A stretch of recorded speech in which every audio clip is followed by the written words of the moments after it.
Innal hamdalillah nahmaduhu wa nasta'inu wa nastaghfiruh wa na'udzu billahi min shururi anfusina wa min sayyiati a'malina may yahdihillahu fala mudilla lahu wa may yudlilhu fala hadiyalah. Asyhadu an la ilaha illallah wa asyhadu anna Muhammadan abduhu wa rasuluhu la nabiyya ba'da. Rabbi shrah li sadri wa yassir li amri wahlul 'uqdatam min lisani yafqahu qawli, amma ba'du. Segala pujian hanya milik Allah yang telah memberikan banyak nikmat pada kita hingga Allah masih izinkan kita duduk satu majelis dengan orang-orang yang kita cintai. Mudah-mudahan setiap langkah kaki kita ke sini Allah akan hitung menjadi pemberat timbangan kebaikan kita nanti di hadapan Allah Subhanahu wa taala. Salawat dan salam tak lupa kita hadiahkan dan semoga senantiasa tercurah keharibaan junjungan kita Nabi besar Muhammad sallallahu alaihi wasallam beserta keluarga besarnya, sahabatnya serta pengikutnya hingga akhir zaman.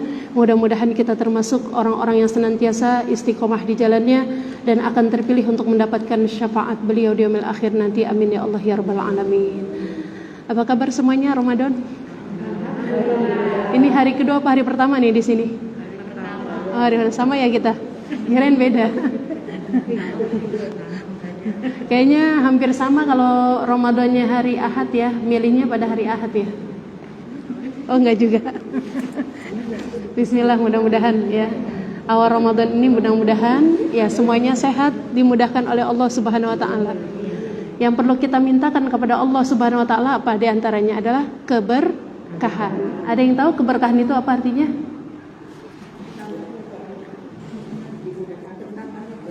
Bertambah kebaikan. Bu Melda? Kayak di sekolahan ya Bu. Nikmat. Bertambah kebaikan. Ada lagi yang lain Bu? Bertambahnya ketakwaan pada Allah. Jadi dikatakan kalau yang namanya berkah itu nama wa ziyadah ya. Nama itu tumbuh ya. Ziyadah itu bertambah. Bertambah bukan sekedar sesuatu yang kita pandang sebagai materi, bukan ya. Jadi kadang-kadang orang suka ngelihat ada orang punya anak banyak ya, itu katanya apa, berkah banget hidupnya, anaknya banyak ya. Ada orang juga yang mengatakan dia hartanya banyak banget ya, berkah banget itu. Jadi hanya melihat keberkahan itu dari berapa banyak jumlahnya ya. Padahal yang namanya berkah itu adalah sesuatu yang dapat mendekatkan seorang hamba kepada Allah Subhanahu wa taala, apapun itu. Pekerjaannya, ekonominya, anak-anaknya, pasangan hidupnya, atau sesuatu yang Allah karuniakan buat dia, itu menjadi jalan buat dia dekat kepada Allah Subhanahu wa taala. Jadi kita bisa ngukur kehidupan kita berkah atau enggak ya. Itu dengan cara apa? Dengan cara kita punya suami beliau, hidup kita bagaimana? Kita punya anak-anak demikian, kita seperti apa nih kehidupan kita? Bertambahkah keimanan kita kepada Allah Subhanahu wa taala? Misalnya ada orang diberikan pendamping hidup ya, yang mungkin dalam pandangan kita ya enggak ganteng begitu ya. Secara fisik mungkin enggak, kan beda ya Bu ya. Kadang-kadang orang bilang yang ini ganteng, yang ini enggak gitu. Jadi misalnya menurut pandangan si perempuan ini laki-laki tidak cukup ganteng untuk dibawa kondangan gitu. Ya, karena ukurannya biasanya gitu ya Bu ya. Ya saya pernah dengar tuh ada orang begitu. Ada orang begitu Bu. Orang mah nyari suami yang penting bisa nggak malu-maluin kalau diajak kondangan. Loh kok gitu sih? Kan sehari-hari bukan kegiatannya bukan kondangan doang. Saya bingung kayaknya jawabnya. Ya. Padahal hari-hari kita itu nggak kondangan doang gitu. Ya. Tapi ada satu teman saya waktu itu ya bilang ketika dia ada dalam sebuah pekerjaan ya, anaknya bilang begini, mah makanya cari suami itu jangan cuma ganteng ya, tapi cari suami itu yang bertanggung jawab, karena semuanya bisa hilang. Ganteng itu bisa hilang ketika kita hidup berumah tangga, udah nggak lihat lagi tuh gantengnya Bu ya. Kalau anak ABG mungkin masih begitu, kalau ibu-ibu udah nggak lihat lagi, karena bangun tidur suaminya pergi kerja juga ibu-ibu cuma begitu doang tuh, nggak dilihat lagi Bu ya. Jadi nggak akan terlihat yang begitu-gitu ya. Makanya ketika orang hidup ya, itu yang perlu diperhatikan adalah seberapa semakin dekatnya kita kepada Allah Subhanahu wa taala. Kita punya anak satu, alhamdulillah punya anak satu nih, tadinya nggak sholat malam sekarang jadi sholat malam. Berarti punya anak satu itu nambah keberkahan buat kita. Karena apa? Keberkahan itu ya, kata ibu tadi apa? nambah apa? Nambah kebaikan, ya. Atau bahasa Jawanya ziyadatul khair, ya, bertambah kebaikan pada diri kita, ya. Jadi bertambah kebaikan kepada diri kita. Kebaikan apa? Kebaikan dekatnya kita kepada Allah. Semakin dekat kita kepada Allah, maka itu kita akan semakin merasa bahwa segalanya kalau bukan karena Allah nggak ada apa-apanya, sia-sia. Kita punya pasangan hidup, mungkin kaya, mungkin juga berpendidikan tinggi, mungkin pekerjaannya bagus, mungkin juga disegani orang. Kalau dia tidak memberikan sesuatu yang membuat kita tenang atau membuat kita berlama-lama senang sama Allah Subhanahu wa taala, berlama-lama untuk melakukan amal ibadah tuh kayaknya enak gitu, maka curigai bahwa tidak ada keberkahan dalam rumah tangga kita, ya. Jadi kita punya pekerjaan enak, tapi kok kita malah lupa, ya. Mau sholat tuh rasanya kalau belum jam 2 belum sholat zuhur begitu. Kalau belum jam 8, jam 9 belum sholat isya. Maka curigai bahwa bukan keberkahan yang kita punya, tapi apa? Tapi mungkin yang lainnya gitu. Jadi ciri atau tanda keberkahan diantaranya bisa dilihat dari situ, ya. Seberapa dekatnya atau semakin bertambahnya kebaikan buat kita. Anak-anak begitu. Kalau kita punya anak, tadinya nggak punya anak sholatnya rajin, pas punya anak, ya, itu sholatnya entar-entar atau mungkin cepet-cepet, maka istighfar pada Allah. Ya Allah, jangan sampai engkau beri kenikmatan berupa keturunan, tapi engkau cabut kenikmatan atau keberkahan hidup yang lain. Itu jangan sampai lupa begitu, ya. Minta sama Allah apapun yang diberikan kepada kita adalah sesuatu yang berkah. Jadi ada seorang berdoa kepada Allah, dia bilang, ya Allah, berkahi apa yang menjadi rizki untukku. Ya, ditanya sama teman yang sebelahnya, kenapa engkau minta rizki yang berkah? Tidak seperti kebanyakan orang minta rizki yang banyak, kan gitu ya. Ada orang yang, ya Allah berikan ke rizki yang banyak, ya. Yang apa lagi? Ibu-ibu kan begitu ya, lengkap ya Bu, kalau minta sesuatu, ya. Nggak cukup, ya. Warizqan thayyiban gitu. Ditambahin lagi warizqan thayyiban mubarakan apa lagi gitu. Wasi'an gitu ya. Pokoknya kalau bisa disebutin semuanya gitu. Ya, padahal ketika orang minta rizki yang berkah, rizki kira-kira sudah ditentukan apa belum? Yakin ya Bu? Jadi ingat gak ketika seorang ibu mengandung, usia sekitar 120 hari dalam kandungan seorang ibu, maka sudah ditulis di antaranya apanya? Rizkinya. Di antaranya rizkinya. Maka rizki itu Bu, berapapun yang Allah berikan buat kita, yang kita minta bukan banyaknya sebenarnya. Apa? Biarpun sedikit tapi berkah.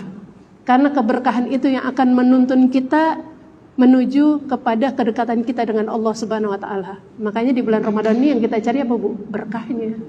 Ya. Misalnya kita mungkin kurang sehat, yang penting ya Allah berkah dalam kekurang sehatan kita. Atau mungkin ya Allah udah bulan Ramadan panas banget, terus apalagi? Misalnya suami lagi diberhentiin kerja misalnya kayak gitu tuh. Kita mikir ya Allah berapapun atau apapun yang engkau takdirkan buat kami hari ini, maka mudah-mudahan ini memberikan keberkahan buat hidup kami gitu. Jadi nanti lama-lama kita jadi enak tuh hidup, ya. Nggak masalah kita punya pendamping hidup siapa, nggak masalah kita punya anak yang bagaimana, nggak masalah kita punya penghasilan berapa, nggak masalah punya tetangga seperti apa, itu nggak masalah. Karena apa? Yang penting Allah ridho dengan kita, maka Allah akan mendatangkan keberkahan buat kehidupan kita. Makanya Ramadan adalah bulan berkah, minta sama Allah. Karena Ramadan itu bulan surga, ya. Segala macam bisa ada. Yang tadinya orang kalau mau cari sirup itu kira-kira kemana? Jauh, mesti kadang-kadang ke mall, ya. Ke mall nggak ada ya di sini, jauh ya. Ke Superindo yang dekat, kemana aja yang dekat-dekat gitu, atau ke minimarket lah paling dekat. Ya di warung-warung kadang-kadang orang jarang sih beli sirup, tapi masya Allah ketika Ramadan, ya itu bukan kita yang nyari sirup, tapi sirupnya datang kepada kita. Bukan kita yang nyari gorengan, tapi gorengan yang datang kepada kita. karena apa? Bulannya bulan surga gitu. Itu Ramadan luar biasanya. Baik teman-teman semua, kita masuk kepada hadis yang keberapa ya? 178. Ittala'tu, betul? Ittala'tu 'alal jannah.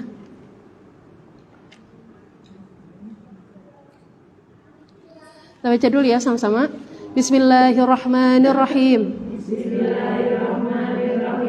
Qala Rasulullah sallallahu alaihi wasallam, ittala'tu alal jannah fawajadtu aksara ahliha al-fuqara wa tala'tu alan nar fawajadtu aksara ahliha an-nisa. Rawahu al-Bukhari. Ya, baik. Ittala'tu 'alal jannah. Jadi ketika Rasulullah diberi kesempatan untuk memandang apa yang ada dalam isi surga, ya. Jadi ngelongok begitu bahasanya. Bahasa kerennya gitu, ngelongok ya. Jadi diberi kesempatan oleh Allah untuk memandang surga atau melihat ada apa di dalam surga, ya. Itu dikatakan ittala'tu 'alal jannah, aku melongok ke surga, ya. Fawajadtu aktsara ahliha al-fuqara, ya. Jadi Rasulullah memandang ke dalam surga, nah dilihat kebanyakan di antara isinya adalah fuqara. Siapa tuh fuqara? Orang-orang miskin, ya. Orang-orang miskin, itu orang-orang miskin ketika itu, Masya Allah, langsung deg-degan. Ya Allah Rasul, gitu ya. Kalau bahasa kitanya, kalau sekarang diomonginnya sekarang nih, ya Allah Rasul, itu benar yang dalam surga orang miskin semua, itu orang miskin semuanya pada merasa bahwa ya Allah, kita jangan-jangan, ya kita jangan-jangan, ya. Maka di kitab yang lain dikatakan, ya, bahwasannya miskinnya itu maksudnya apa? Bukan seperti miskin yang kayak kita biasa nggak punya harta, bukan sekedar itu. Tapi orang yang miskin, orang yang bagaimana? Orang yang mungkin banyak ibadah, ya, tapi dia tidak melakukan ibadahnya sesuai apa yang dianjurkan oleh Rasulullah SAW. Nggak, maksudnya dia beribadah tapi ilmunya belum diperbaiki, ya. Sama kayak kemarin yang kita cerita loh, yang kita cerita ada orang tua, ya, ada seorang ayah melepas kedua anaknya untuk belajar keluar dari rumahnya. Ya, dia tunggu anaknya sampai cukup umur untuk bisa belajar di luar. Ya, kayak kita mah zaman dulu tuh orang kalau belum SD lulus, belum di pesantrenin kayak zaman sekarang ya. Itu maka orang tuanya melepas kedua anaknya untuk belajar di mana tempat yang dia inginkan. Pokoknya engkau belajar, aku ilmunya cuma sebatas ini, belajarlah engkau keluar. Ya. Yang pertama itu, jadi dia diberi waktu 10 tahun. Nanti 10 tahun engkau belajar, engkau balik kepada tempat ini, maka kita akan berkumpul untuk menceritakan apa yang terjadi 10 tahun kemarin. Ya, ingat ya, kemarin ceritanya. Kemudian kedua anak ini pergi. Ya, singkat cerita ketika 10 tahun dia balik, ya. Yang pertama bercerita dengan senangnya, wahai ayah, aku singgah di tempat ini dan ini, Masya Allah, begitu banyak ilmu Allah yang saya tidak tahu. Dia belajar banyak ilmu, ya, belajar banyak hal. Sampai ayahnya senang, gembira, ayahnya tersenyum, wahai anakku, engkau telah menjadi seorang alim, seorang ahli ilmu, ya. Terus dia tanya lagi kepada anak yang satu lagi, wahai anakku, engkau kemana kemarin? Waktu 10 tahun yang lalu engkau kemana? Ya. Wahai ayah, ya, aku bertemu dengan sebuah tempat, ya. Sebuah tempat, di tempat itu aku bisa menyendiri, menyepi untuk bermunajat dan beribadah kepada Allah Subhanahu wa taala. Ini anak yang kedua, Bu, ya, mampir di sebuah bukit, di sebuah gua, dia bertahanus di dalamnya, ya. Kemudian apa yang dipikirkan oleh anak ini? Aku mau menghabiskan waktuku 10 tahun untuk hanya beribadah kepada Allah. Dia bilang begitu tuh. Sampai akhirnya apa? Sampai akhirnya dia ibadah, baru 3 hari ibadah, dia sudah mendapatkan kejutan. Apa tuh kejutannya? Ditemukan sebuah binatang kecil, ya, yang berasal dari emas. Jadi binatangnya hidup tapi emas bentuknya. Ya, maka dia berpikir bahwa aku baru beribadah sekian hari aja, Allah telah memberikan kenikmatan sedemikian rupa. Tapi kalau aku menjaganya untuk 10 tahun ke depan, rasanya aku nanti ibadahnya bisa terganggu. Ya, maka dia putuskan untuk apa? Untuk menjadikan binatang itu kering, supaya nanti setelah dia bertahanus, setelah dia beribadah kepada Allah, maka nih binatang bisa dijual, begitu. Artinya tidak mengganggu pikirannya ketika dia beribadah kepada Allah. Maka supaya dia enggak ngerepotin ini binatang emas ini, maka dia gantungkan dengan tali dan diikatkan di lehernya, begitu. Maka ketika selesai 10 tahun dia cerita sama ayah, ya ayah, aku gantung supaya aku tidak terganggu ibadahku, ya. Maka ayahnya yang tadinya senang, gembira, mukanya langsung berubah raut wajahnya. Langsung, ya Allah nak, langsung nyesek gitu, ibaratnya langsung nyesek, mengelus dada, ya Allah nak, kamu 10 tahun beribadah, kurang 3 hari saja, maka ibadah semua itu harus engkau ulang. Kenapa? Karena nempel di badanmu adalah najis, benda yang tidak boleh dipakai atau ada pada diri kita ketika kita beribadah kepada Allah. Jadi binatang itu Bu, ya, biar kecil itu Masya Allah najis buat kita, ya. Makanya jangan sampai kita bawa-bawa sesuatu itu. Maka ini adalah perumpamaan daripada seorang ahli ilmu dan seorang ahli ibadah. Jadi orang kalau mau ibadah mesti disertai dengan ilmunya dulu, ya. Jadi ilmu itu dulu baru ibadah. Karena apa? Setiap ibadah yang didasari dengan ilmu, maka semuanya akan terasa dalam jadi orang kalau kata kayak orang Indonesian Idol gitu, ibaratnya gini, kurang feel-nya. Ya, orang kalau nyanyi nggak ada feel-nya tuh nggak terasa. Jadi penonton nggak berasa gitu. Jadi orang kalau ibadah tidak punya ilmu, maka feel-nya kurang. Bahasanya ruhnya kurang begitu. Kayak misalnya orang nih berziarah kemana? Ke makam Nabawi, ke makam Nabi di Masjid Nabawi misalnya. Dia nggak akan terasa sedih, nggak akan terasa haru yang berlapis-lapis ketika dia nggak tahu di situ ada apa aja. Kita masih tahu ini ada tiang apa gitu. Ini dulu mimbar Nabi ada di mana, ya. Dulu yang namanya rumah Rasul ada di mana? Kenapa dulu ada cerita bahwa Rasulullah itu pernah yang namanya dinaikin sama cucunya? Itu kebayang nggak? Kalau orang tua atau kakeknya lagi sholat, tiba-tiba cucunya naik ke atas punggungnya. Ya, kalau kita nggak paham, kita nggak tahu bahwa masjidnya Rasul sama rumahnya Rasul itu mirip, deket-deketan gitu, dempet-dempetan. Sampai ada sebuah kisah ketika Rasulullah pengen lagi itikaf di 10 hari terakhir di bulan Ramadan, itu Rasul hanya mengeluarkan kepalanya untuk dikeramasin sama istrinya. Itu segitu dekatnya, ibaratnya kayak gini kali ya, ditinggal dibuka pintunya atau jendelanya, keramasin sama Aisyah gitu. Itu Masya Allah luar biasa gitu. Jadi kita jadinya, oh ya Allah ngebayangin, oh ini dulu tempat yang pernah dipakai untuk Aisyah melakukan sholat, ya. Sampai orang berebutan untuk sholat di situ. Itu kalau kita nggak tahu ceritanya, nggak bakalan kita jadi orang yang berebutan. Ya, apalagi sekarang raudhah itu karpetnya udah diganti sama semua. Ya, kalau ini kan ada bedanya nih. Maka kalau misalnya kita tahu karpet raudhah adalah ini, maka semua orang berebut di karpet hijau ini.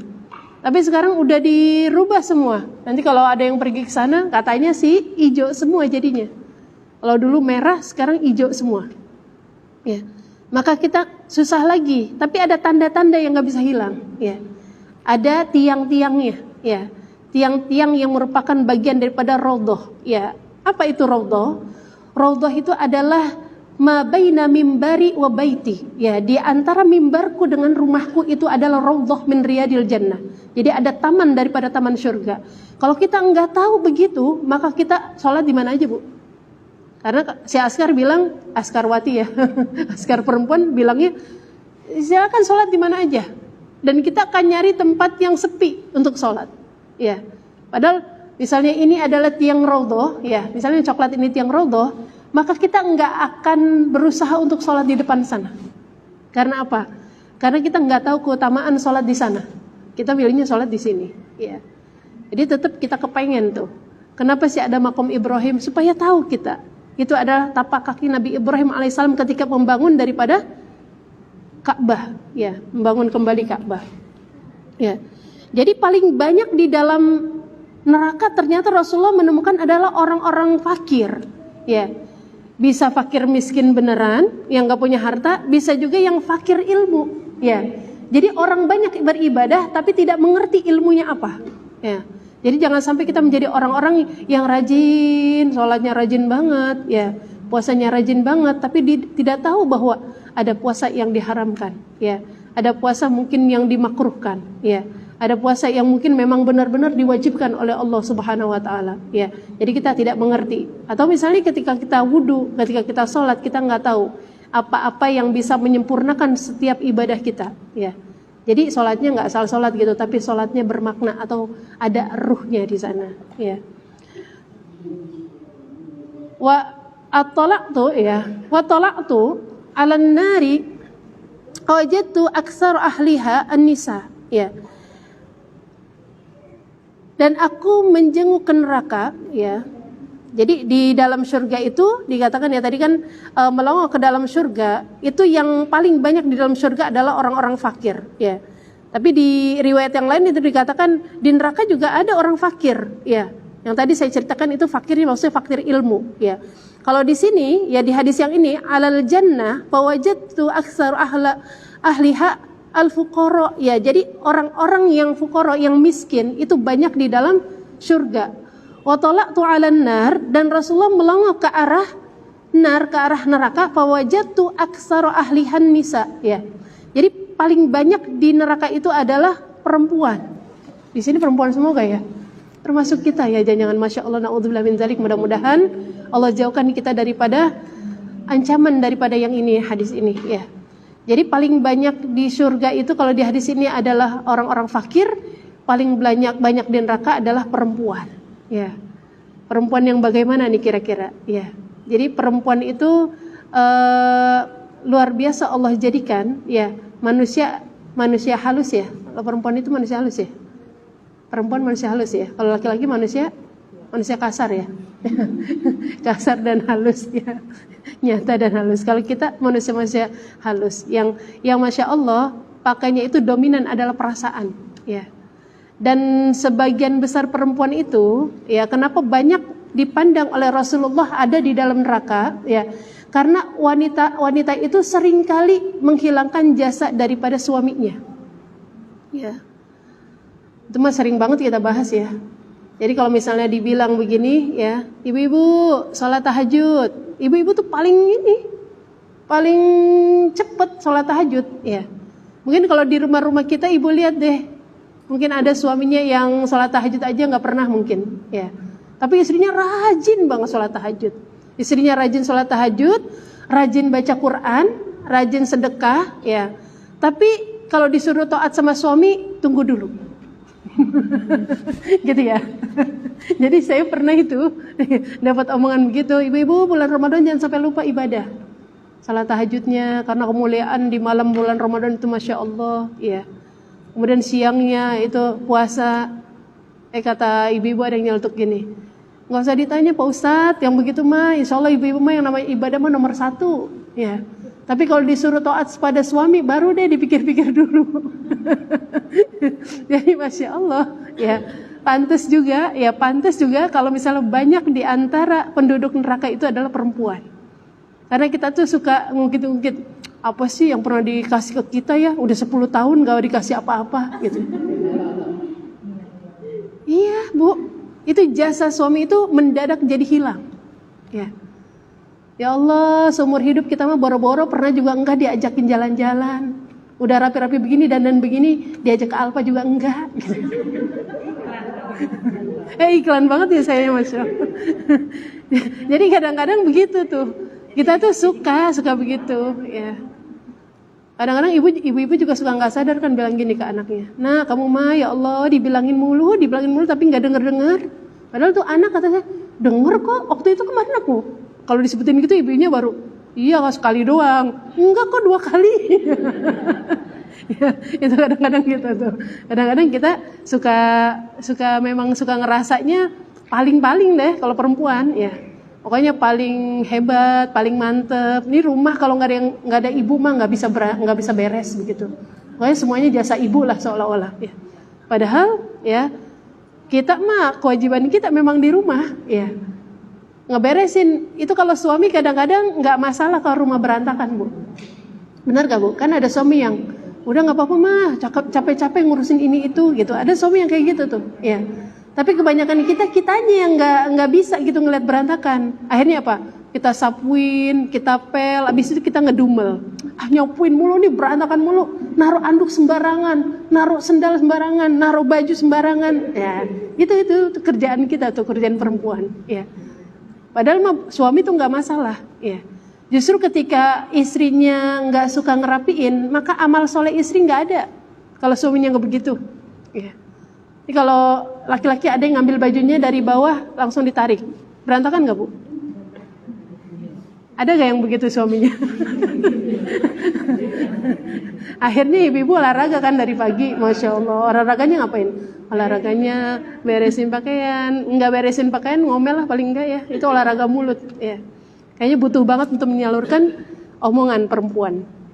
Jadi dikatakan ya bahwa perempuan-perempuan itu suka ngilangin jasa suaminya. Ya. Jika ada satu masa ya permintaannya tidak terkabul oleh suaminya, langsung diungkit. Kapan sih punya waktu buat istri? Coba Bu. Ya. Padahal dulu mah selalu ini kan lagi sibuk begitu. Itu istri suka bilang gitu. Kapan sih punya waktu buat keluarga gitu ya. Kita suka gitu tuh. Maka yang begitu itu yang membuat kita perempuan-perempuan ini jadi kufur nikmat ya. Jadi kalau misalnya di hadis yang lain juga dikatakan begini nih. Jadi kurang lebih artinya begini. Kalau kamu punya istri sama anak-anak perempuan ya, maka jangan dikasih perhiasan yang kita udah lewat belum ya itu ya. Jangan dikasih perhiasan yang banyak, jangan dikasih uang banyak. Kenapa? Karena dia nggak betah di rumah ntar. Ibu begitu gak Bu? Kalau punya baju banyak, ya, punya perhiasan banyak, punya uang banyak, kira-kira apa yang mau dilakukan? Keluar apa di rumah? Kalau online kira-kira langsung kepake gak tuh Bu? Kadang-kadang kan ibu suka begini, online mah nggak sesuai, kadang-kadang nggak real pick, nggak real pick gitu misalnya. Padahal mesennya warna ini, kenapa yang datangnya begini? Digambar kok cakep, tapi kok yang datang begini gitu. Itu ibu-ibu begitu tuh. Makanya kayaknya kalau belum ke Tanabang belum puas. Ya. Ibu-ibu mesti dong. Kalau megang uang banyak, ya kalau bisa langsung diteleponin temennya. Ada waktu gak? Naik kereta yuk. Naik kereta yuk ke Tanabang gitu. Biasanya gitu tuh ibu-ibu. Saya pernah ketemu sama ibu-ibu ya.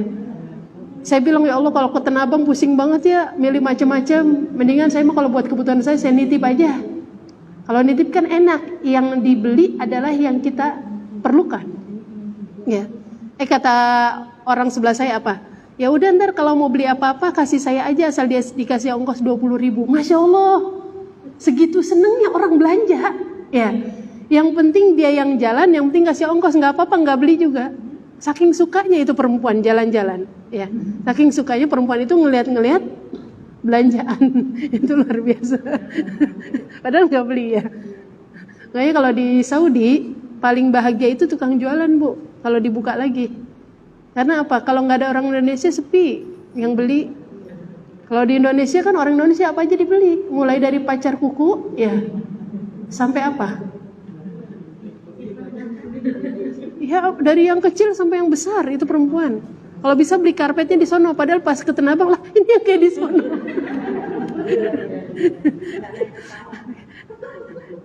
Tapi ambil berkahnya 2 kota suci, ya. Berkahnya ibu taruh tuh uang di sana gitu. Mudah-mudahan ketinggalan di sono barangnya bisa diundang lagi datang ke sono. Kan ibu-ibu suka gitu ya. Kalau ada ketinggalan di mana nih? Oh berarti kita disuruh balik lagi kali ini buat ngambil. Kan ada uang kita yang ketinggalan di sono. Mudah-mudahan bisa diundang lagi ke sana. Ya gitu. Jadi banyak hal lain ya yang membuat diantaranya perempuan itu banyak di neraka. Jadi perempuan suka bilang begini nih, kayaknya repot banget ya jadi perempuan.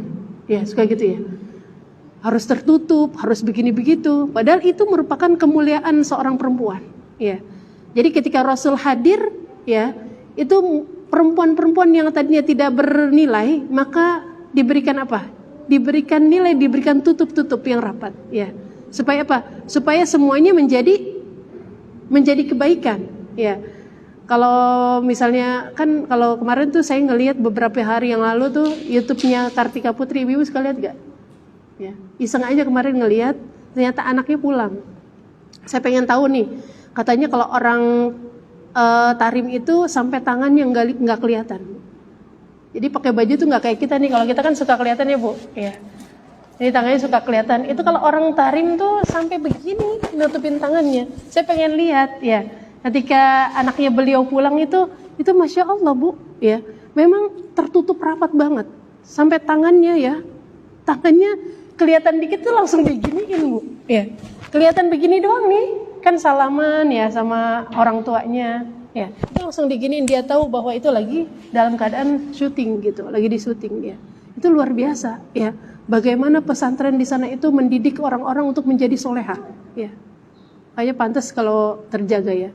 Maka sedikit orang yang begitu. Kalau misalnya ditarim begitu di negara lain atau di kota-kota yang lain, bagaimana gitu? Pantas kalau misalnya perempuan-perempuan itu mungkin banyak yang di neraka. Karena apa? Senangnya yang terbuka. Bahkan orang tertutup aurat aja, kalau bisa ada sedikit-sedikitnya yang kelihatan. Maka ada yang namanya baju bruket gitu ya. Bajunya panjang tapi bruket. Alias transparan. Ya. Itu seperti itulah perempuan. Jadi godaannya luar biasa. Ya. Karena perempuan itu makhluk seni katanya, makhluk seni. Suaranya aja luar biasa, bisa mendatangkan apa? Mendatangkan syahwat. Ya. Makanya nggak boleh kita ngomong halo, gitu ya. Kita kalau ngomong sama orang baik banget ya, sama tukang sayur apalagi. Ya. Tapi kalau sama suami ditanya, "Ma, dompet papa gimana? Di mana nih?" Makanya juga kalau punya mata ditaruh di tempatnya, jangan pakai. Gitu. Kita suka gitu tuh. Tapi kalau sama tukang-tukang, sama orang-orang itu Masya Allah luar biasa. Maaf ya Bu ya. Ngaco. Baik, kita ke hadis selanjutnya ya. Ke hadis selanjutnya.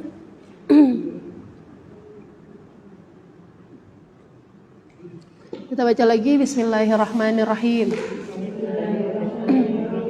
Qala Rasulullah sallallahu alaihi wasallam, atibil kalam wa afshis salam wasilil arham wasilim bil lail wan nas niyam thumma dukhul al jannata bisalam. Rawahu Ibnu Hibbah an Abi Hurairah. Jadi pernah dengar kata-kata atib gak Bu? Ya. Pernah gak dengar kata-kata atib? Ya. Itu kalau kita suka dengar orang-orang bersalawat, ada yang nama salawat tibil kulub. Pernah dengar ya? Ya. Gimana tuh? Salawat tibil kulub, ada yang hafal gak? Gimana? Bu Melda kemarin nyanyi salawatan tibil kulub. Gimana? Bu Eri? Ya? Iya gitu. Allahumma salli, gitu ya? Ala sayyidina Muhammadin tibbil kulubi, gitu ya, wadawaiha. Jadi ada tibbil kulub ya. Kalau ini disuruhnya atibil kalam ya. Kira-kira apa tuh? Kira-kira apa? Kira-kira apa tib ya. Jadi tib itu yang tibil kalam itu kata-kata, kalimat-kalimat yang bisa memberikan ketenangan dan kesembuhan dalam jiwa seseorang. Ya. Jadi kalau mau dikata-katain cuma begini doang. Kalau ngomong ya perbaiki atau baikkanlah perkataan kalian. Ya. Jadi jangan sampai keluar dari lisan kita kecuali kata-kata yang baik begitu. Karena lisan itu nggak bertulang. Baik itu gimana? Baik itu kalau kita ngomong orang itu nggak merasa nggak enak. Orang itu tidak merasa tersinggung. Orang itu tidak merasa dipojokkan, gitu loh. Itu kata-kata yang baik. Untuk bisa mengeluarkan kata-kata yang baik, kira-kira mesti dipikir gak? Makanya ketika orang mau berkata-kata yang baik, ya, dia mesti mendahulukan apanya dulu, akalnya dulu baru lisannya. Jangan letakkan lisan dulu baru akal. Karena kalau diletakkan lisan dulu baru akal, kita udah ngomong terlanjur baru mikir, ya terlanjur ngomong begitu, sakit hati gak ya tuh orang begitu. Akhirnya kita menjadi orang-orang yang menyesal kemudian, ya. Padahal ketika kita pengen bicara, kita omong-omong dulu, kita kan kadang sampai berkali-kali, ya Allah pengen ngomong gak jadi-jadi, takutnya tersinggung tuh orang. Kenapa sih kamu gak jadi ngomong? Pengen ngomong gak jadi lagi, kayaknya mukanya lagi begitu, lagi ruwet begitu. Itu kita sampai berkali-kali kita pikirkan. Khawatir apa? Khawatir kalau udah terlanjur, maka lisan kita ini seperti panah-panah yang akan menusuk hati seseorang. Ya.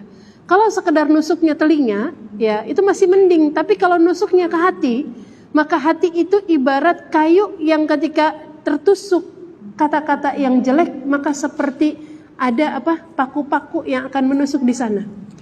Ya. Jadi kalau ada paku, ada kayu, ya ibu-ibu punya pintu, punya jendela, ya atau punya dinding yang dari kayu kayak gini-gini nih. Kalau ini kan sedikit ya. Itu dipantekin, kira-kira jadi cakep apa jelek? Ya. Bahkan ada yang rumahnya itu rapi banget, nggak mau dipantek-pantek. Ya. Asal ada yang pantek langsung kupingnya gatel. Siapa ini yang mantek-mantek? Itu kalau udah ada pakunya jadi jelek. Ya. Begitulah kira-kira ya. Ketika orang berkata-kata yang tidak baik, maka itu akan sampai kepada hati seseorang, dan hati seseorang itu seperti kayu, ya. Dan kata-kata kita itu yang tidak baik akan menusuk seperti paku. Menyakitkan apa enggak tuh kira-kira? Menyakitkan. Terus sakit. Sebelum kita minta maaf terus sakit, ya. Terus sakit tuh sebelum kita minta maaf, ya. Pas sudah minta maaf, maka dicabutlah paku satu-satu dari kayunya, ya. Maka sakitnya mungkin hilang, tapi bekasnya masih ada. Makanya bekasnya itu meskipun udah 10 tahun masih ingat. Apalagi ibu-ibu, ya. Ibu-ibu mau bikin salahnya 40 tahun gak hilang. Benar gak, Bu? Asal orang lewat doang di depan kita nih, langsung sama sebelahnya bilang, tahu gak? Dia tuh 20 tahun yang lalu nyolong sendal saya. 20 tahun yang lalu, gak usah diingat-ingat. Udah maafin apa belum? Udah saya maafin. Terus kenapa diomongin 20 tahun selanjutnya? Kadang-kadang begitu tuh. Ya, karena apa? Ya, dia merasa bahwa ya sendalnya diambil orang itu sesuatu yang menyakitkan buat hati dia. Jadi ingat terus. Ya, itu sendalnya hilang doang, apalagi kata-kata, ya. Ada orang tetangga tuh cerita sama saya. Mi, saya tuh gimana ya, nggak bisa maafin orang, padahal orang itu sudah berbuat salahnya tuh udah 15 tahun yang lalu. Bayangin, Bu, 15 tahun dia rela menyimpan kebencian pada orang. Luar biasa hatinya ya. Ya. Jadi kita kalau ada orang yang pendendam tuh luar biasa hatinya. Ya. Jangan sampai kita menjadi orang-orang yang pendendam, tapi emang udah sifat. Maka sifat kita itu mesti diapain? Jangan dipelihara, tapi diapain? Ditidurin. Ya, ditidurin, dinabobin, jangan. Udah ajak bicara diri kita sendiri supaya kita bisa menjadi orang-orang yang terima, ya. Saya bilang, coba ini emang kita ngelupain susah, ya. Melupakan itu susah. Tapi insya Allah kita bisa menjadi orang-orang yang memaafkan. Makanya kalau kata Dr. Aisyah Dahlan, melupakan sama memaafkan itu beda tempat, ya. Karena memaafkan orang gampang, ya. Kita udah bilang, ya Allah, masa sih Allah aja maha pemaaf, masa kita nggak maafin orang? Udah kita maafin, tapi ingat terus kesalahan dia. Setiap ngeliat sendalnya aja, ya Allah, nih orang sendal yang suka parkir di sono. Ya, kalau ada sendalnya ini saya rasanya kesel gitu. Ngeliat sendalnya aja bikin kesel, apalagi ngeliat mukanya, gitu. Itu kita susah untuk melupakannya. Tapi paling tidak kita bisa menghindari itu semua. Kalau jam segini itu orang masih ada, saya nggak mau ke situ lah. Khawatir nanti masa lalu atau sesuatu yang buruk dari masa lalu saya itu terulang lagi atau bangkit lagi ingatannya. Ya, kita cari cara supaya bisa berdamai dengan keadaan. Ya. Jadi kata-kata itu mesti kita atur, jangan sampai kita ngeluarin kata-kata yang menyakitkan orang. Ya. Kemudian apa juga yang dipesankan Rasul? Wa afsis salam, disuruh untuk menebarkan salam. Banyak-banyak memberikan salam kepada orang. Ya.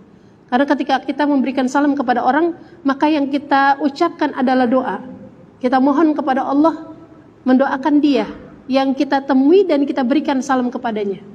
Dan salam ini nggak ada di agama yang lain, cuma ada di agama kita. Dan memberikan salam ya nggak terbatas waktu, tidak terbatas siang, tidak terbatas malam, ya tidak terbatas pagi, tapi kapanpun. Bahkan kita mendidik anak-anak kita bangun tidur langsung kita ucapkan assalamualaikum gitu ya. Itu Masya Allah kita sudah doakan kebaikan untuk mereka. Ya. Ketika mereka menjawab Waalaikumsalam, maka Masya Allah kebaikan itu juga akan sampai kepada diri kita. Ya. Jadi jangan sampai yang sederhana ini ya bisa menjadikan kita lupa. Kita ingat-ingat ya, kita ingat-ingat untuk banyak menebarkan salam. Salam itu kedamaian, keselamatan ya. Artinya ada dimanapun diri kita, mesti kita menjadi orang-orang yang salim ya. Orang-orang yang menyelamatkan orang lain, orang-orang yang kalau ada diri kita, orang lain tuh bisa selamat. Enggak ketakutan, enggak takut diomongin, enggak takut disinggung, enggak takut digodain dan dilecehkan sebagainya gitu. Jadilah orang-orang yang menebarkan keselamatan dan salam gitu. Wasalli bil laili ya. Dan salatlah di malam ya. Wasalli betul? Wasilil arham dan hubungkanlah silaturahim ya. Silaturahim terutama kepada orang-orang yang satu rahim dengan kita, satu keturunan. Dengan adik kakak ya. Dengan orang tua, dengan anak ya. Jangan sampai kita putuskan hubungan dengan mereka ya. Jadi kalau rahim itu hubungannya Masya Allah lebih rentan. Saya sama Bu Melda lebih bisa dekat ya Bu Melda mungkin ketimbang misalnya saya dengan saudara saya gitu. Karena kalau satu darah tuh kayaknya gampang banget ininya, ya, gampang banget seleknya, gitu ya Bu, ngerasain nggak begitu? Ya. Maka orang-orang yang menyambungkan silaturahim itu Allah berikan lebih, ya, Allah berikan lebih ganjarannya. Ya, kalau kita biasa aja temenan sama orang, karena orang tidak tahu kita kecilnya bagaimana, orang nggak tahu kita ini punya masalah apa, ya. Ya, tahu pun paling segitunya, ya luarnya aja, ya. Tapi Masya Allah ini perintah adalah luar biasa. Jangan sampai kita menjadi orang-orang yang memutuskan silaturahim, ya. Di malam yang ketika orang mendapatkan ampunan dari Allah Subhanahu wa taala, itu ada orang yang tidak diberi ampun pada Allah. Siapa itu? Orang yang memutuskan silaturahim. Ya, di antaranya. Jadi jangan jadi orang yang seperti itu. Jadilah orang yang menyambung silaturahim, ya.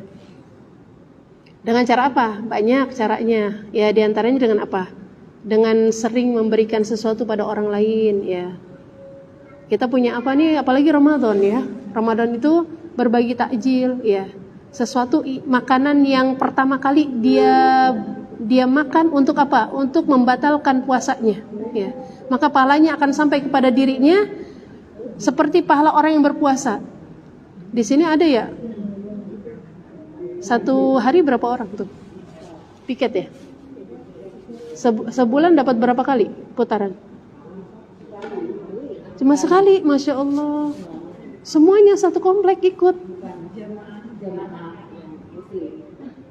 Iya, Masya Allah. Ini kalau kelebihan itu mesti dikirim ke masjid lain yang gak ada yang donatur.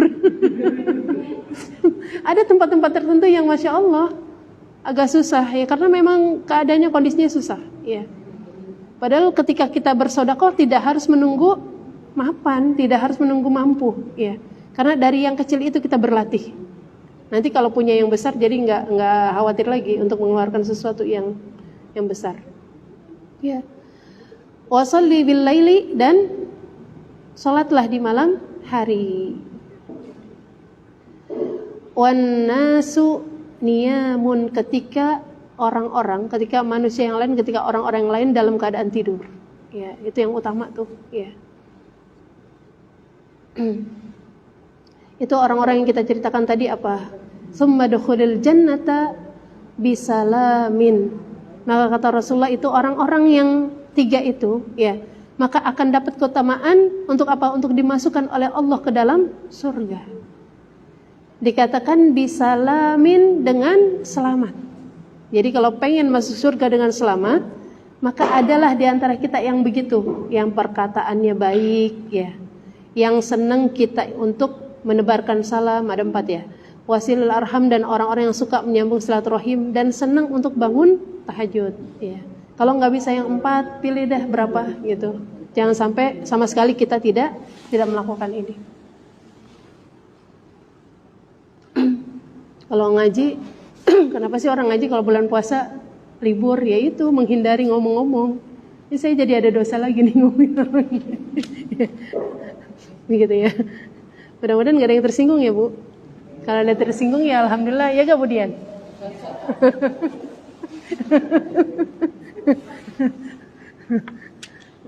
Udah di karpet, khawatir nanti. Terang bulan puasa sekarang.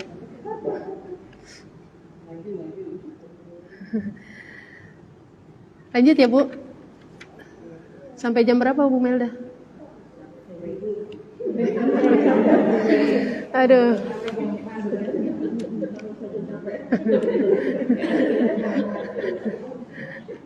Jadi kalau hari ini kan nggak ada air di sini gitu.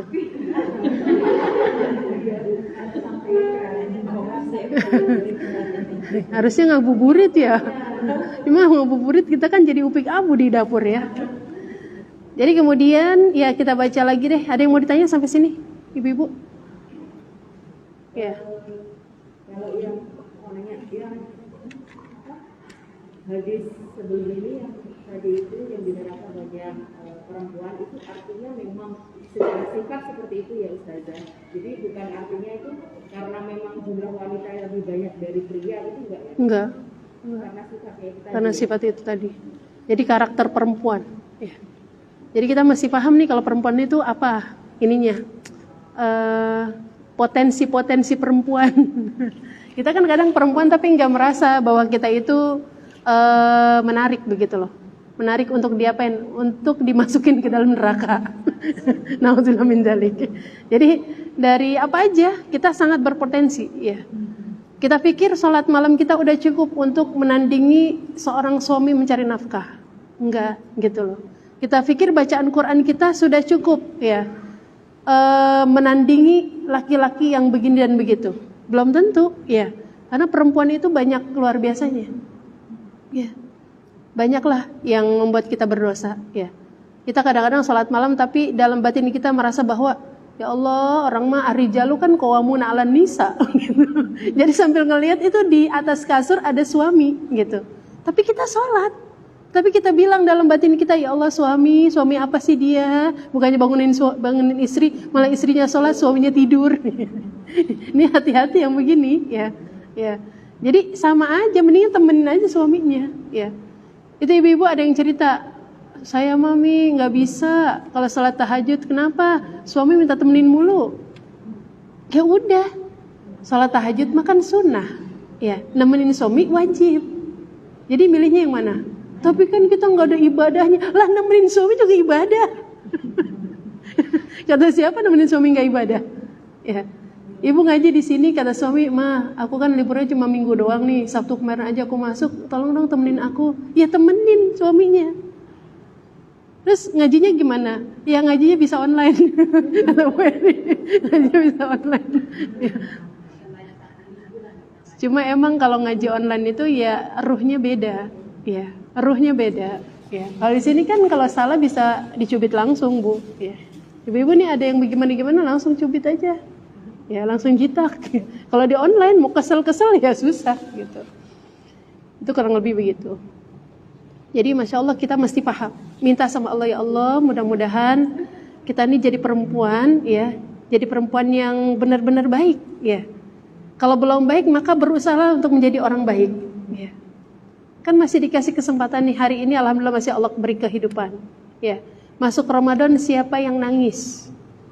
Ada gak yang di sini masuk Ramadan nangis? Ya, nggak nyangka ya Allah, Allah masih beri umur panjang kepada kita. Ya, karena banyak orang yang sebelum Ramadan udah Allah panggil. Ini kita nangis apa ya Allah masih dikasih umur panjang untuk masuk Ramadan. Ya Allah ini malam pertama bulan Ramadan. Itu kalau bisa segala macam yang dilakukan ulama kita baca kalau bisa mah. Supaya apa? Kita mah mungkin nggak pintar, nggak pandai, ilmunya kurang. Paling nggak ilmu-ilmu para ulama udah kita jalanin gitu. Nanti kalau ditanya sama Allah, misalnya Allah tanyakan, kamu kenapa melakukan itu? Kita tinggal bilang, ya Allah saya mengikutin ulama doang. Ya. Ikutin ulama. Nanti ulama yang bertanggung jawab. Ya. Orang-orang soleh itu yang nanti yang akan bertanggung jawab kepada Allah, dan mudah-mudahan kita termasuk orang-orang yang ikut kebaikan gitu. Namanya orang ya pengen jadi baik. Jadi masuk Ramadan yang baik. Minta sama Allah, ya Allah, saya nih ya Allah bukan perempuan yang dari kecil dari dulu mungkin paham agama, tapi pengen jadi orang yang mengerti agama ya. Supaya apa? Supaya bisa menjadi istri yang baik, Ya, kalau suaminya udah mengizinkan ngaji, ya tandanya suaminya udah percaya tuh. Oh dia ngaji nih jadi lebih baik gitu. Jangan ibu-ibu ngaji di mana-mana, itu masya Allah tidak kunjung menjadi baik. Akhirnya pernah juga saya dibisikin sama bapak-bapak, ya saja, ya tolong bilangin dong itu ceramahnya tentang istri soleha aja. Loh Pak, emang kenapa Pak? Istri saya mengaji di mana-mana, tapinya begitu. Itu ada yang begitu Bu. Ya, ada yang sampai seperti itu. Jadi jangan sampai kita menjadi yang kayak gitu. Makanya akhirnya suaminya ngedumel, ngaji mah rajin banget tapi begitu. Gitu ada yang kayak gitu tuh. Jadi khawatir kita termasuk yang di dalamnya. Jadi jadilah orang perempuan-perempuan yang masya Allah yang menyenangkan. Ya. Yang kalau kita meninggal nanti ada yang nangisin gitu. Jangan sampai nanti kita meninggal alhamdulillah. Bilangnya alhamdulillah bisa jadi istri baru.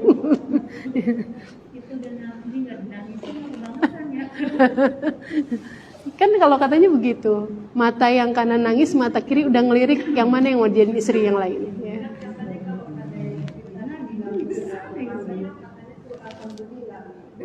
Dalam hati, benar dalam hati, tapi tidak diucapkan. Karena kalau kita mengucapkan alhamdulillah ketika orang dalam keadaan dapat musibah, ya itu sungguh sangat menyakitkan orang lain.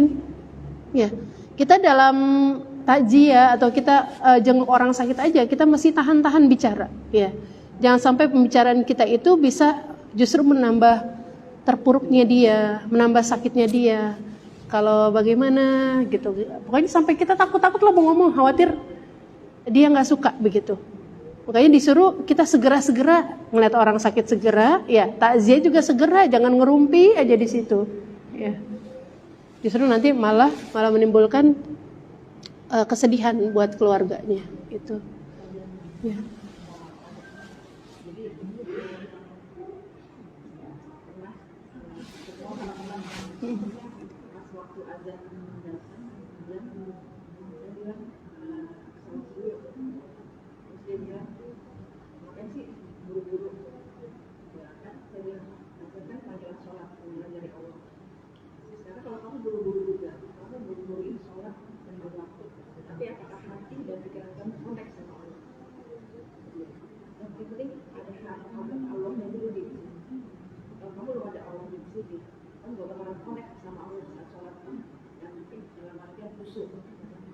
Jadi nggak usah buru-buru.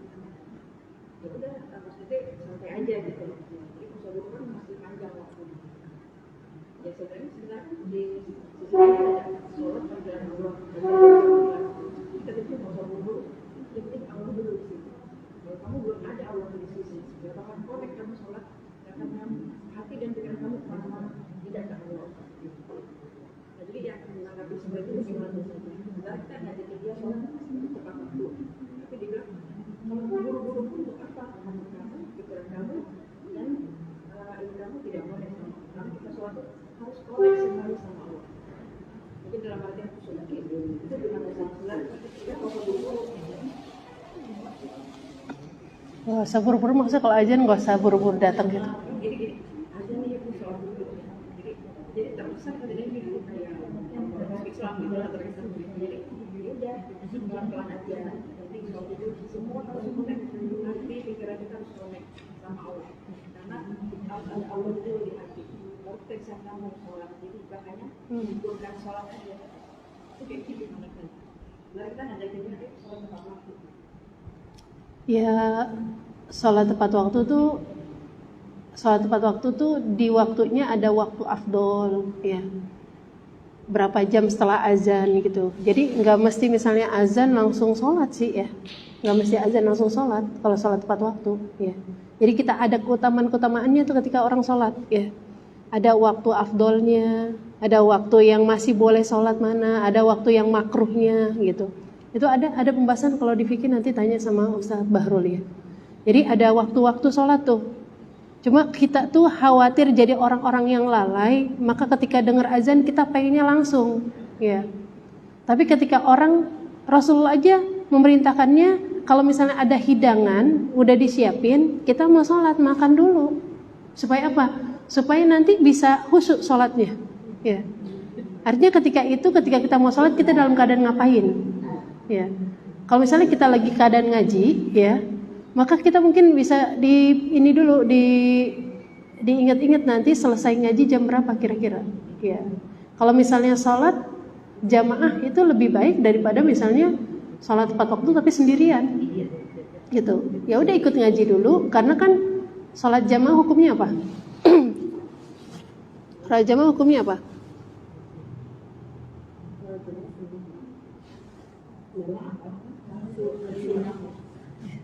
Sholat jamaah hukumnya apa? Ada gak kewajiban sholat jamaah? Ada gak kewajiban sholat jamaah? Tapi menuntut ilmu jelas gak wajibnya? Ya, thalabul ilmi fardhah. Ya, dikatakan nuntut ilmu itu wajib. Jadi ketika kita lagi ngaji nggak apa-apa kalau kita lanjutkan dulu ngaji kita baru sholat. Ya, itu nggak masalah seperti itu. Ya, kita ada dalam satu kajian misalnya di rumah, ya, itu sudah jam 12 sudah azan. Ya, atau misalnya kalau saya lagi ngaji nih sama guru saya gitu, itu lagi ngaji kita azan, ya, itu kita kadang-kadang kan soleha gitu ya, lagi azan diam gitu, berhenti dulu dengerin azan gitu ya, dengerin azan. Nah, hukum mendengarkan azan apa? Jawabnya gitu ya. Jawabnya apa? Jawab azan hukumnya. Ya. Kalau menuntut ilmu hukumnya apa? Ya. Jadi sebenarnya kalau misalnya itu azan kita juga ngomong itu nggak masalah, terusin aja dulu ngajinya. Yang penting nggak saingan tuh sama azan. Jangan orang pakai speaker, dia ngaji, ya, ngaji ceramah, nah, itu nggak kurang pantas juga, gitu. Jadi kita sesuaikan aja dengan kondisinya, gitu. Kalau misalnya kita lagi di mana dan kita rasanya cukup, misalnya 12:30 atau jam 1 kita bisa melakukan sholat, itu masih tepat waktu, Bu. Ya, itu masih tepat waktu. Jangan sampai dia terpaksa untuk melakukan sholat di waktunya di tepat waktu itu, tapi terpaksa, ya. Hingga menghilangkan apa? Menghilangkan rasanya, khusyuknya dan sebagainya gitu. Kita malah zalim sama orang, ya. Jadi kadang-kadang saya juga suka mikir-mikir nih kalau sholat jamaah di masjid, ini anak pada mengganggu orang nggak, ya? Kalau kira-kira anak saya belum siap ke masjid, udah kamu sholat di rumah aja sama Umi, ya. Supaya apa? Supaya kita juga tidak menzalimi orang lain. Jangan sampai misalnya anak kita ganggu orang lain, nanti orang lain tidak khusyuk. Jadi kita mau menang sendiri gitu, kita egois, kita mau ikut jamaah di masjid, tapi anak kita belum siap untuk masjid, gitu. Itu jangan sampai begitu juga.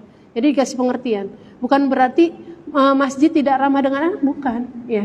Tapi mesti dipersiapkan. Jangan sampai benar-benar ganggu, jangan sampai. Kalau udah siap sudah baru, ya. Karena ada orang-orang yang sangat terganggu dengan anak-anak ada. Akhirnya orang tua ada yang suka ngomel kalau ke masjid, ya, dan membuat omelannya itu takut anak-anak untuk ke masjid lagi, nggak mau ke masjid, ya. Kita belajar daripada apa yang pernah dilakukan Rasulullah kepada anak-anak, ya. Gitu Bu Mel. Mungkin bahasannya masih dipelajari lagi tentang sholat tepat waktu, ya.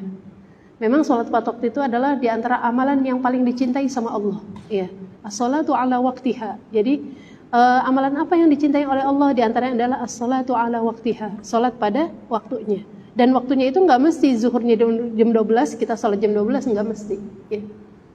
Nggak mesti. Nanti ada waktunya berapa menit setelah azan, ya. Itu tepat waktu atau waktu-waktu yang afdol untuk melakukan sholat. Begitu kali Bu, ya. Kita lanjutkan ya.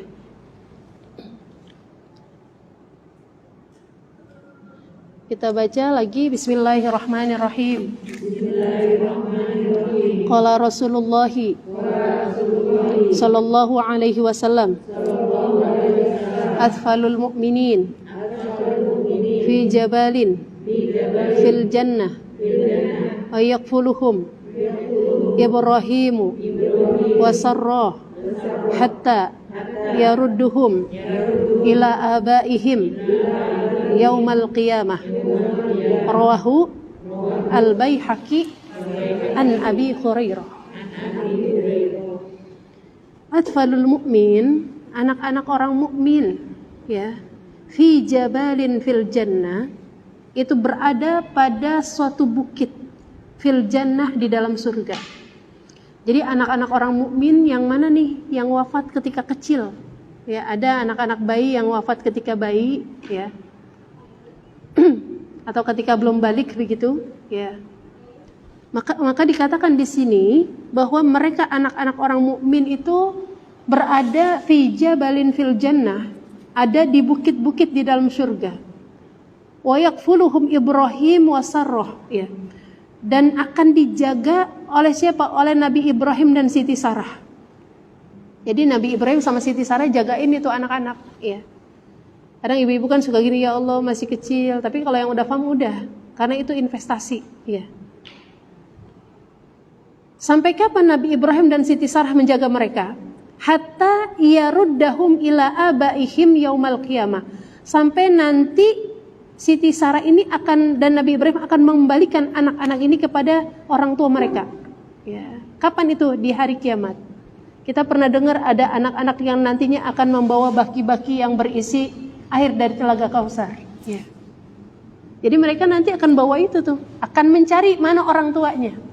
Ketika orang tuanya kehausan, maka anak-anak ini akan mencari, kamu siapa? Kata ayahnya, kata ibunya, aku adalah anakmu. Ya tentunya nggak seperti bayi lagi mungkin. Mungkin kalau seperti bayi kita nggak kenalin. Ya.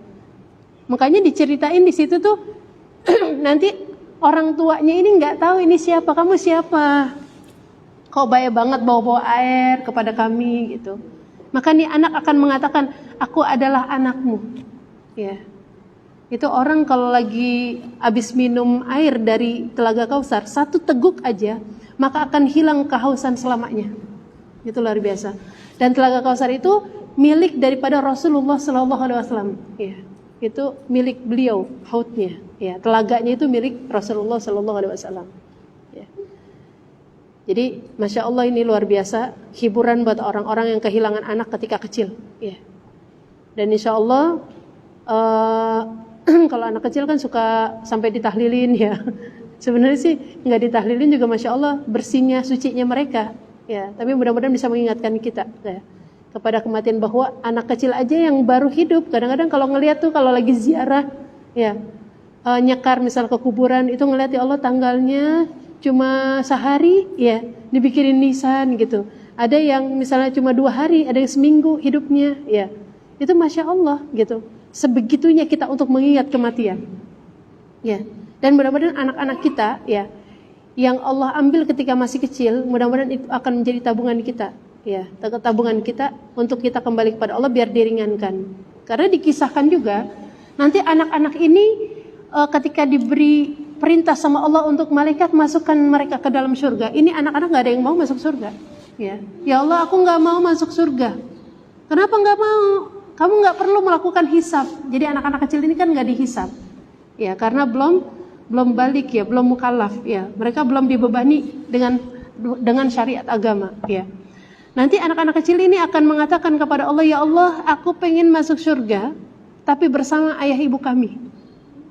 Luar biasa tuh. Jadi dia nggak mau masuk surga kecuali sama ayah ibunya. Kira-kira dikasih gak sama Allah? Ya ujung-ujungnya, ujung ceritanya. Nanti Allah akan mengizinkan, ya udah ambil orang tuamu ada di mana. Nanti anak-anak ini akan menyelamatkan orang tuanya yang ada di neraka untuk apa? Untuk dituntun masuk ke dalam surga.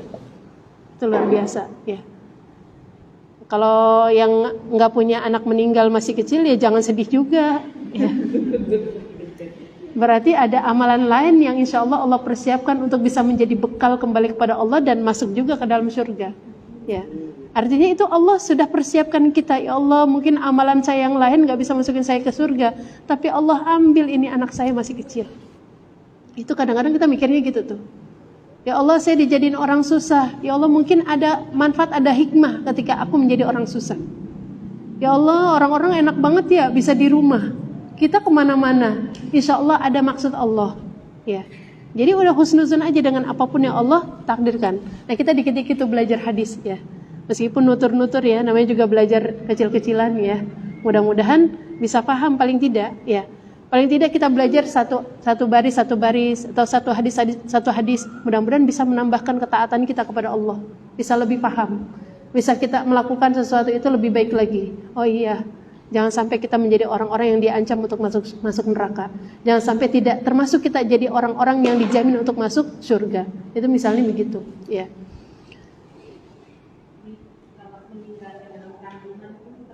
Termasuk Bu, termasuk semuanya, ya.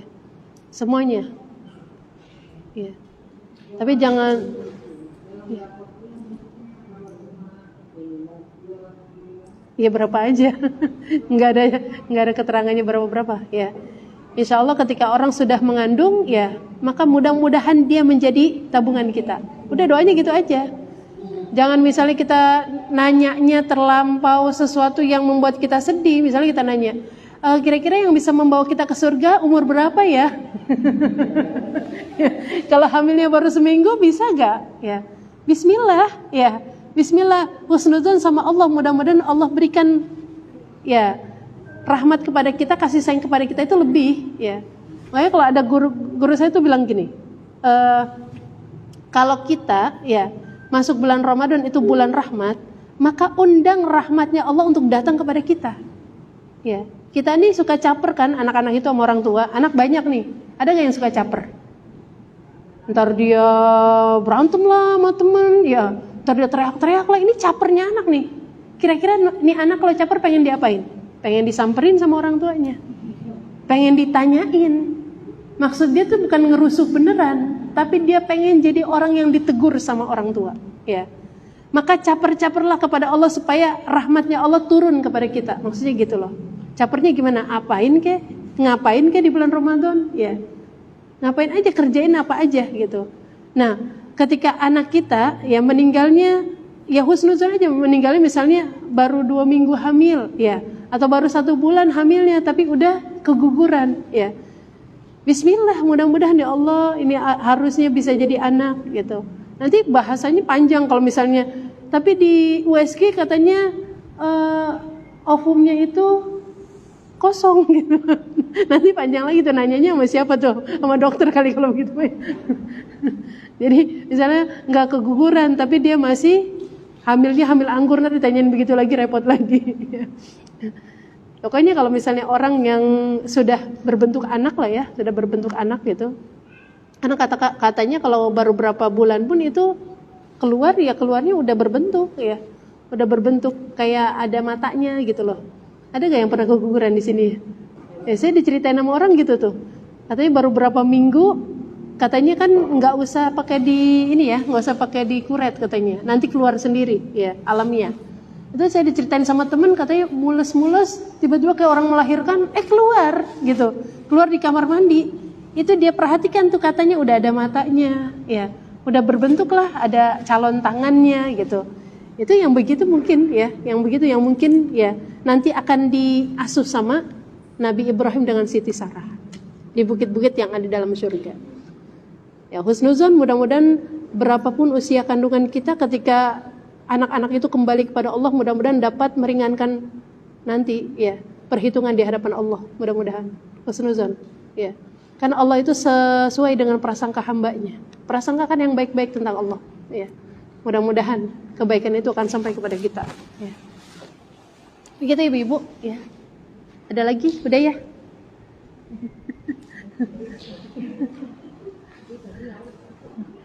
Iya, ibu-ibu kan cuma gini-gini doang, Bu.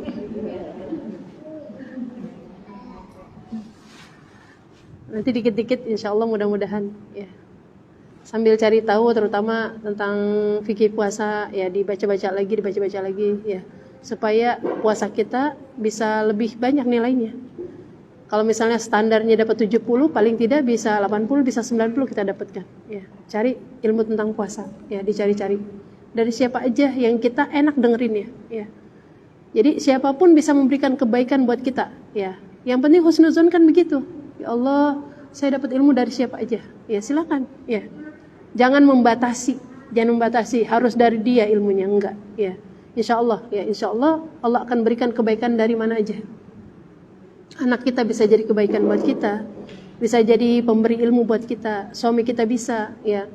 Banyak mungkin orang-orang yang dakwah di luar bisa mungkin, tapi kepada keluarga susah ya. Karena apa? Ya mungkin itu, ya mungkin diantaranya itu. Ya. Mudah-mudahan kita bisa menerima dari mana aja. Gitu teman-teman, ya, gitu ya. Kalau mau nanya setelah ini ya. Udahan ya. Ada yang mau nanya lagi gak?